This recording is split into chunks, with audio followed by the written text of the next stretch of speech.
Hi hello ಕನ್ನಡಿಗರೇ, ನಾವಿವತ್ತು simple ಆಗಿ ದಂಟಿನ ಸೊಪ್ಪಿನ ಬಸ್ಸಾರು ಹೆಂಗೆ ಮಾಡೋದು ಅಂತ ನೋಡ್ಕೊಂಬರೋಣ ಬನ್ನಿ. ಬೇಕಾಗಿರುವ ಸಾಮಗ್ರಿಗಳು: ಈರುಳ್ಳಿ 2 ಟೊಮೊಟೊ, ಬೆಳ್ಳುಳ್ಳಿ, ಹಸಿಮೆಣಸಿನಕಾಯಿ, ಬೇಳೆ, ದಂಟಿನ ಸೊಪ್ಪು, ಕರಿಬೇವು, ಕೊತ್ತಂಬರಿ ಸೊಪ್ಪು, ಹುಣಸೆ ಹಣ್ಣು, ಜೀರಿಗೆ ಮತ್ತು ಮೆಣಸು, ತೆಂಗಿನ ತುರಿ.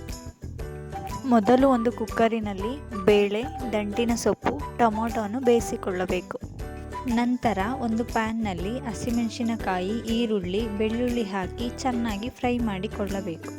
ಮತ್ತೆ ಒಂದು ಮಿಕ್ಸಿ ಜಾರಿಗೆ ಫ್ರೈ ಮಾಡಿರುವ ಮಿಕ್ಸ್ ಜೊತೆ ಬೇಯಿಸಿಟ್ಟಿರುವ ಸೊಪ್ಪು ಮತ್ತು ಬೇಳೆ ಜೊತೆಗೆ ಜೀರಿಗೆ ಮತ್ತು ಮೆಣಸು, ಹುಣಸೆಹಣ್ಣು, ತೆಂಗಿನ ತುರಿ, ಕೊತ್ತಂಬರಿ ಸೊಪ್ಪು ಹಾಗೂ ಬೇಯಿಸಿರುವಂಥ ಟೊಮೊಟೊವನ್ನು ಹಾಕಿ ಚೆನ್ನಾಗಿ ರುಬ್ಬಿಕೊಳ್ಳಬೇಕು.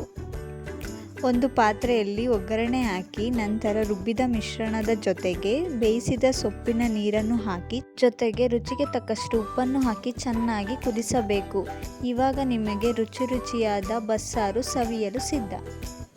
ಆಮೇಲೆ ಒಂದು ಪ್ಯಾನ್ಗೆ ಒಗ್ಗರಣೆ ಹಾಕಿ ತೆಂಗಿನ ತುರಿ ಮತ್ತು ಬೇಯಿಸಿರುವಂತಹ ಸೊಪ್ಪನ್ನು ಸೇರಿಸಿ ಫ್ರೈ ಮಾಡಿದರೆ ನಿಮಗೆ ಬೇಕಾದ ದಂಟಿನ ಸೊಪ್ಪಿನ ಪಲ್ಯ ರೆಡಿ. ಶುಭ ದಿನ ಕನ್ನಡಿಗರೇ. Thank you.